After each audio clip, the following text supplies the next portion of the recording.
جب کسی کو مفتی کہا جائے گا تو مفتی کے سارے تقاضے ان کے اندر ضرور موجود ہوں گے. جب کسی کو محدث کہا جائے گا تو محدث کے سارے تقاضے ان کے اندر موجود ہوں گے. کسی کو مفسر کہا جائے گا تو تفسیری صلاحیتوں کا محور ہوگا تب اسے کہا جائے گا. میں آپ سے کہنا چاہوں گا ڈاکٹر اسی کو کہا جائے گا جس کے اندر ڈاکٹری کی بو باس ہو, ڈاکٹری کے طریقے اور اصول ہوں, اسی کو ڈاکٹر کہا جائے گا. جب کسی کو مسلمان کہہ لیا جائے تو یاد رکھو ایک مسلمان جب خود کو مسلمان کہتا ہے تو ایک دو نہیں ڈھیر ساری ذمہ داریاں اس کے سر عائد ہو جاتی ہے. مسلمان ہے جھوٹ نہیں بول سکتا, مسلمان ہے دغا نہیں کر سکتا, مسلمان ہے فریب نہیں دے سکتا, مسلمان ہے نماز سے پہلو تہی نہیں کر سکتا, مسلمان ہے زکوٰۃ فرض ہونے کے باوجود زکوٰۃ سے الگ نہیں رہ سکتا, مسلمان ہے صاحب استطاعت ہونے کے باوجود اسے حج کرنا ہوگا, حج سے پہلو تہی نہیں کر سکتا, تندرست ہے روزہ رکھنا پڑے گا. مسلمان جب خود کو کہہ لیا تو شریعت کے سارے اصول کو اپنی زندگی میں شامل کرنا ان کے لیے لازم کی حیثیت ہے. محترم حضرات, میں عرض کرنا چاہتا ہوں نماز کا قائم کرنا اسلام کا دوسرا پیلر ہے. پہلا پیلر کلمہ طیبہ لا الہ الا اللہ پڑھنا اور اسے دل سے ایکسپٹ کرنا, اور نماز قائم کرنا اسلام کا دوسرا پیلر ہے. اور تیسرا پیلر اسلام کا کیا ہے؟ ایتاء الزکوٰۃ, زکوٰۃ ادا کرنا. اس تعلق سے کتنے لوگ حساس ہیں؟ میں جانتا ہوں کہ آپ کو تقریر ایسی چاہیے جو ڈائریکٹ آپ کو جنت تک پہنچانے والی ہو. آپ انڈائریکٹ نہیں, ایسی ہی تقریر آپ پسند کرتے ہیں جو ڈائریکٹ آپ کو جنت تک پہنچانے والی ہو. مگر میں کہوں گا میں بھی آپ کو جنت ہی تک پہنچانا چاہتا ہوں, لیکن وہ تصور جو بغیر نماز کے جنت تک پہنچانے والا ہو, ایسا تصور دے کر میں آپ کو سلانا نہیں چاہتا. میں چاہتا ہوں کہ آپ ضرور جنت میں جائیں, مگر روٹ نماز کے ذریعے ہے, حج کے ذریعے ہے, زکوٰۃ کے ذریعے ہے. یہ راہ جنت کی آپ تک کو جانے والی ہے, انہی ذرائع سے جنت کو جانے. زکوٰۃ ادا کریں. کتنے لوگ زکوٰۃ ادا کریں؟ کتنے لوگ ہیں جو حق زکوٰۃ ادا کرتے ہیں؟ میں سمجھتا ہوں کہ بہت کم لوگ ہیں جو حق زکوٰۃ ادا کرتے ہیں. اور اگر زکوٰۃ نکالتے بھی ہیں تو شاید مستحق تک پہنچانے میں بہت سارے لوگ چوک کرتے ہیں. انہیں پتہ بھی نہیں چلتا کہ ہم نے جو زکوٰۃ دی ہے وہ زکوٰۃ ایسے لوگوں کو دینے سے ادا ہوگی بھی نہیں. میں بہت تفصیل میں نہیں جانا چاہتا, بس آپ فرصت کے وقت میں علماء کی بارگاہ میں جائیں, زانیہ دفتہ کریں, ان کی صحبت میں بیٹھیں اور پوچھیں کہ زکوٰۃ کیسے نکالی جائے گی, مستحق کون لوگ ہیں, اور سب سے بہتر مصرف زکوٰۃ کا کون ہے. آپ ضرور ان سے پوچھیں. برکیف زکوٰۃ ادا کرنا یہ اسلام کا تیسرا پیلر ہے. والحج, اور حج کرنا جو صاحب استطاعت ہے. 4 لاکھ روپیہ ہو جائے وہ صاحب استطاعت ہو گیا, اس پہ حج فرض ہے. بیٹی کی شادی بعد میں ہوگی, بلڈنگ بعد میں بنائی جائے گی, زمین بعد میں خریدی جائے گی, دنیا کے اور کاروبار بعد میں کیے جائیں گے. اول فرصت میں جب آپ صاحب استطاعت ہیں تو آپ پہ لازم ہے کہ آپ حج کریں. نہیں تو جانتے ہیں اللہ کے رسول فرماتے ہیں کہ حج فرض ہونے کے باوجود اگر حج میں تاخیر کرتا ہے تو ایسا شخص یہودی ہو کے مرے کہ نصرانی ہو کے مرے, اس سے مجھے کوئی سروکار نہیں ہے. آپ ذرا سوچو, حضور صلی اللہ علیہ وسلم اپنے ذمہ کرم سے ایسے شخص کو چھوڑ دیتے ہیں, الگ کر دیتے ہیں جو حج ہونے کے باوجود بھی حج میں تاخیر کرتا ہے. اور جانتے ہیں حج میں تاخیر کرنے کے تعلق سے ایک اور سنگین مسئلہ میں آپ کو بتا دینا چاہتا ہوں.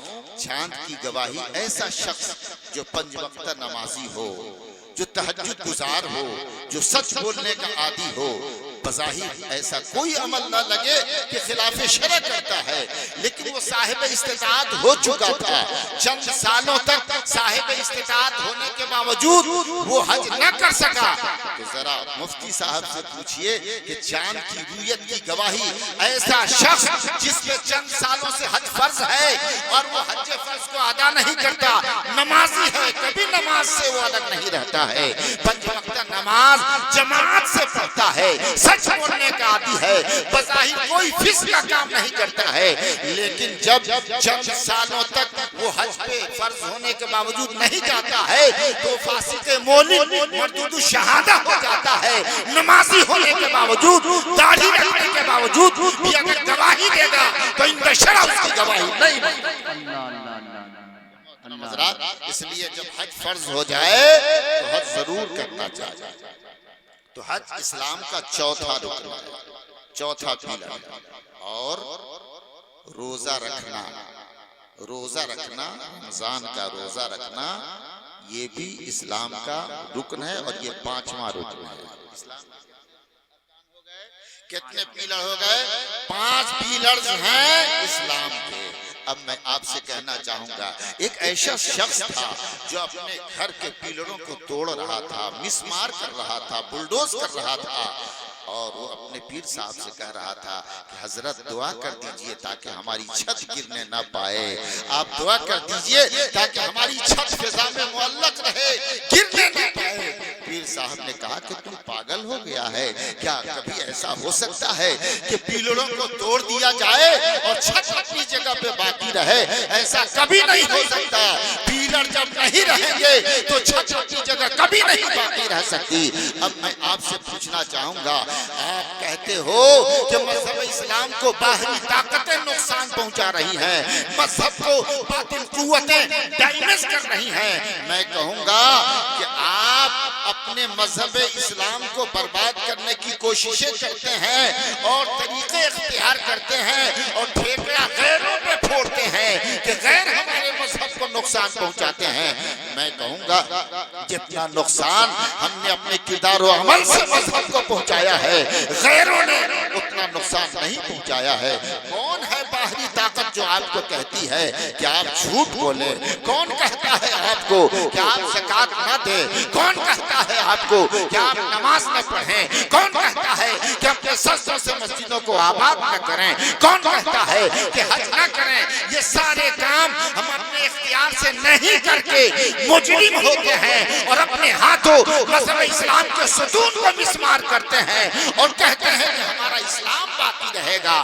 میں کہوں گا اگر آپ اپنے اسلام کی حفاظت کرنا چاہتے ہیں تو کلمہ توحید کے ساتھ ساتھ نماز پہ ہمیشہ برتنی ہوگی، زکوٰۃ صحیح سے نکالنی پڑے گی، حج کا انتظام کرنا پڑے گا اور رمضان کے روزے رکھنا پڑے گا، شریعت کے ایک اصول کو حفظ جاں بنانا پڑے گا، تب جا کر کے آپ کے اسلام کے پیلر محفوظ رہیں گے، تب آپ کے اسلام کی چھت محفوظ رہے گی، آپ کا مذہب محفوظ۔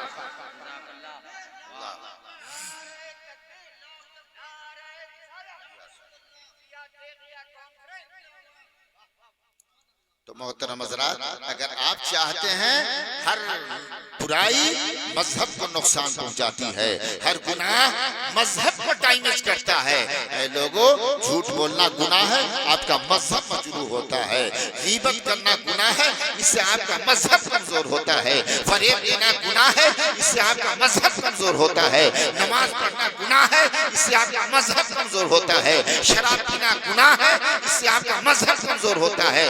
غرضے کہ ہر وہ افعال جو گناہ کے زمرے میں آتے ہیں اس کے ارتکاب سے آپ کے مذہب کو نقصان پہنچتا ہے۔ گویا ہم گناہ کر کر کے، جرم کر کر کے، برائی کر کر کے اپنے مذہب کو نقصان پہنچاتے ہیں اور کہتے ہیں کہ دوسرے لوگ ہمارے مذہب کو ڈیمیج کر رہے ہیں۔ اگر آپ چاہتے واقعی مذہب کے ہمدرد ہیں اور مذہب سے آپ کو محبت ہے تو اصول شرع سے کبھی منحرف نہ ہوئیے، اصول شرع کو اپنے سینے سے لگائیے اور انشاءاللہ اگر ایسا آپ نے کیا تو آپ کا مذہب مضبوط ہوگا، مستحکم ہوگا۔ یوں تو کہنے کو آپ کہتے ہیں کہ ہم مذہب کے لیے جان دے دیں گے، ہم مذہب کے لیے جان قربان کر دیں گے، اپنی اولاد کی قربانی دیں گے۔ زبانی جمع فرق کرنے سے کام نہیں چلے گا۔ یہ بتاؤ سر کٹانا آسان ہے یا سر جھکانا آسان ہے؟ سچائی یہ ہے کہ سر جھکانا آسان ہے، جان دینا بہت مشکل کام ہے۔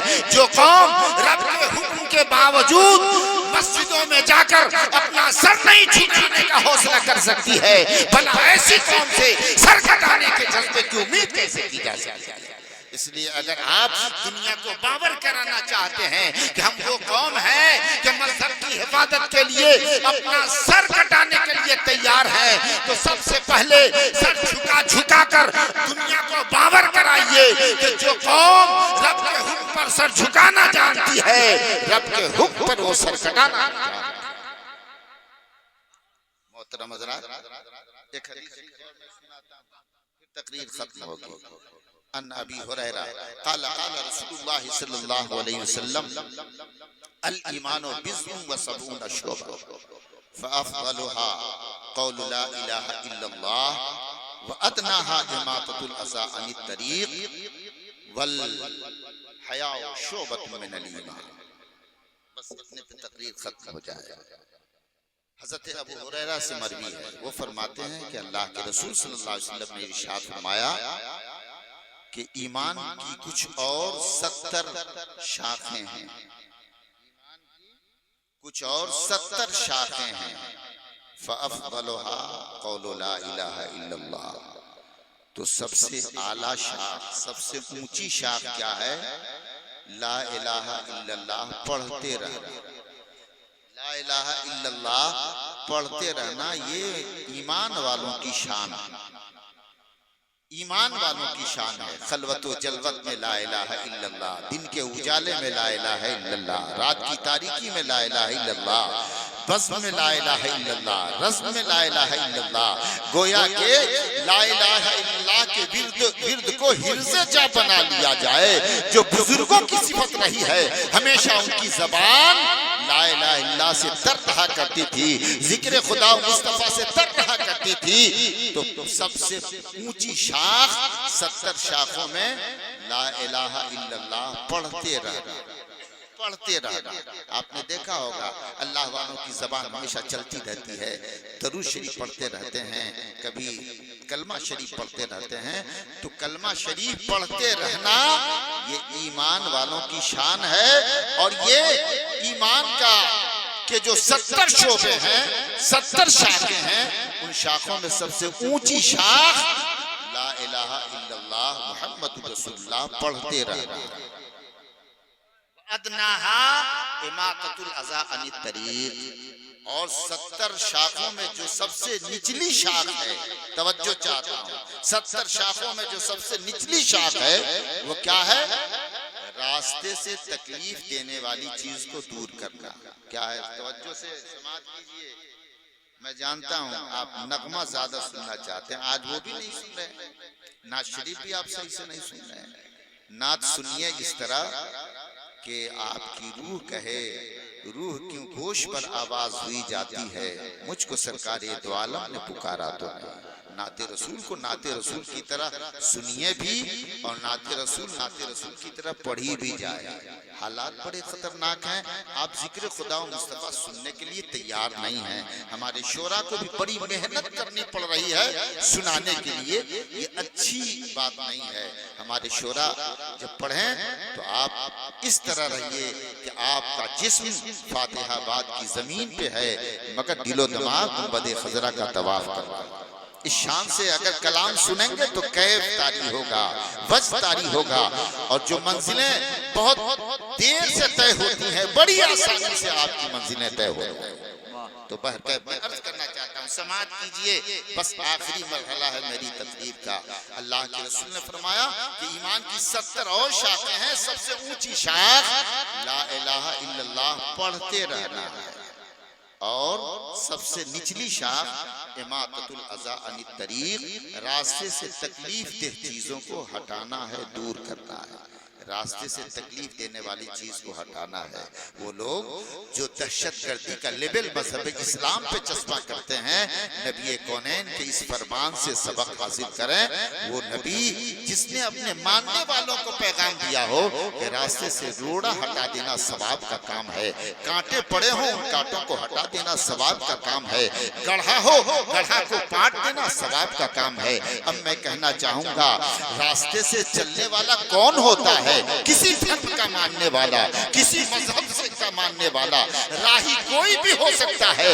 مذہب اسلام نے گویا اپنے ماننے والوں کو پیغام پیغام دیا کہ مسلمان اس لیے ہے کہ اپنی ذات سے دوسروں کو فائدہ پہنچائے، اور خود فرمایا خیر الناس من ینفع الناس، لوگوں میں سب سے بہتر وہ ہے جو دوسروں کو فائدہ پہنچائے۔ وہ مصطفیٰ صلی اللہ علیہ وسلم جس نے اپنے ماننے والوں کو پیغام دیا ہو کہ راستے سے تکلیف دینے والی چیز کو دور کر دینا ثواب کا کام ہے، لوگوں کو فائدہ پہنچانے والا سب سے اچھا انسان ہے، بھلا وہ مذہب دہشت گردی کی تعلیم کیسے دے سکتا ہے؟ وہ اپنے ماننے والوں کو دہشت گرد کیسے بنا سکتا ہے؟ اس لیے مصطفیٰ کے اس فرمان نے زمانے کو پیغام دیا کہ نہیں، مذہب اسلام دہشت پھیلانے والا مذہب نہیں ہے، بلکہ اسلام کے خمیر ہی میں امن داخل ہے، اس کے اجزائے ترکیبیہ ہی میں سلامتی داخل ہے۔ مذہب اسلام سے کبھی اشانتی کی بات نہیں کی جا سکتی، اشانتی کا پیغام مذہب اسلام کبھی نہیں دیتا، وہ تو امن اور سلامتی کا مجموعہ ہے۔